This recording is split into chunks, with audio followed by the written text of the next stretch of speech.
Bonjour à vous, Alix et Marco. Madame, monsieur, bonjour. Merci d'être avec nous dans ce premier point de l'actualité. Le président de la République de Côte d'Ivoire, Alassane Ouattara, a regagné Abidjan hier soir après avoir effectué une visite d'amitié et de travail au Gabon. Cette visite a été l'occasion pour les deux chefs d'État d'évoquer les relations de coopération bilatérale entre la Côte d'Ivoire et le Gabon, les questions régionales et internationales ainsi que plusieurs sujets d'intérêt commun. Le président Alassane Ouattara s'est réjoui de retrouver son ami et frère, le président Ali Bongo Ondimba, en pleine forme et d'avoir eu un entretien chaleureux avec lui. On écoute le président de la République de Côte d'Ivoire. Je suis un homme content.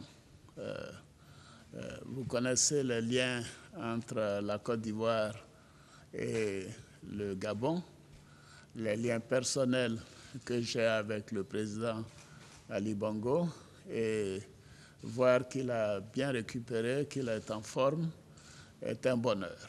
Je suis particulièrement heureux des moments que nous venons de passer ensemble. Je lui ai dit que nous sommes rassurés et que nous avions été inquiets, bien évidemment, mais j'ai trouvé que le président a bien récupéré, est en bonne forme, et je lui ai dit que je reviendrai ici à Libreville pour que nous puissions continuer d'échanger et que, bien évidemment, il est invité à venir en Côte d'Ivoire quand il aura décidé. Nous avons parlé de la situation, non seulement au plan bilatéral entre le Gabon et la Côte d'Ivoire, la situation aussi entre les deux zones, l'Afrique centrale et l'Afrique de l'Ouest, par exemple les questions monétaires qui sont importantes aujourd'hui et que lui et moi avons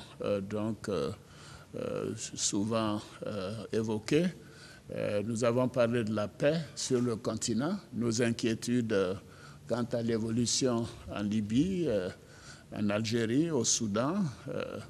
Et nous avons considéré que l'Union africaine doit continuer son implication pour apporter des solutions africaines à tous ces pays qui connaissent des conflits. C'est parti pour le SILA 2019, le Salon international du livre d'Abidjan. Plus de 50 exposants et acteurs de livres sont réunis au Palais de la Culture d'Abidjan-Treichville. Cette année, le SILA rend hommage à l'écrivaine Véronique Tadjo. Retour sur le Conseil des ministres d'hier au Palais présidentiel au Plateau. L'inclusion financière, la télévision numérique terrestre TNT, la diffusion des messages publicitaires et le port sec de Ferkessédougou sont entre autres questions abordées au cours de cette rencontre hebdomadaire. Sur le dernier point, le gouvernement ivoirien a adopté un décret portant déclaration d'utilité publique du site du projet du port sec de Ferkessédougou d'une superficie de 732 hectares. Ce décret intervient dans le cadre du démarrage des travaux du dit port qui permettra de créer une zone économique de développement au nord du pays.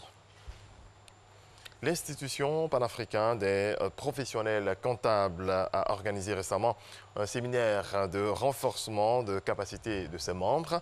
Durant 2 jours, ils ont été formés sur la maîtrise des principes et environnement fiscal en matière de TVA. Le reportage de Sita Soro. Pour renforcer les capacités de ses membres sur la TVA, l'Institut panafricain des professionnels comptables IPPC a organisé un séminaire. Cette formation vise à amener ces professionnels à maîtriser les principes et environnement fiscal en matière de TVA. IPPC a conçu un concept de formation. Je suis expert et la première vague de formation est consacrée à la TVA. 6 sessions de formation.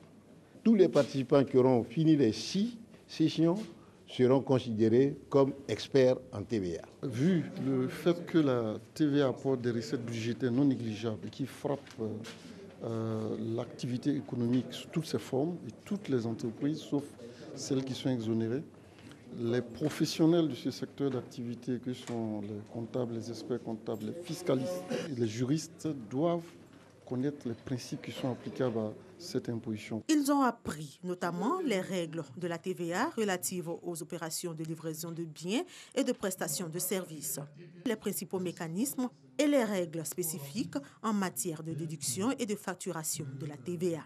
Dans l'activité de conseil, c'est important de faire des analyses à chaque fois que nous sommes confrontés à des situations. Faire des analyses, ne pas hésiter à retourner vers l'administration fiscale pour pouvoir avoir des informations, des précisions lorsque c'est un peu flou. 2 sessions de formation mensuelles sont organisées par l'IPPC qui a pour mission de permettre aux professionnels de la comptabilité d'exercer leur activité en intégrant la formation continue et permanente. Merci d'avoir suivi ce coup d'œil sur l'actualité nationale. Je serai de retour à 6h30 pour développer l'actualité africaine.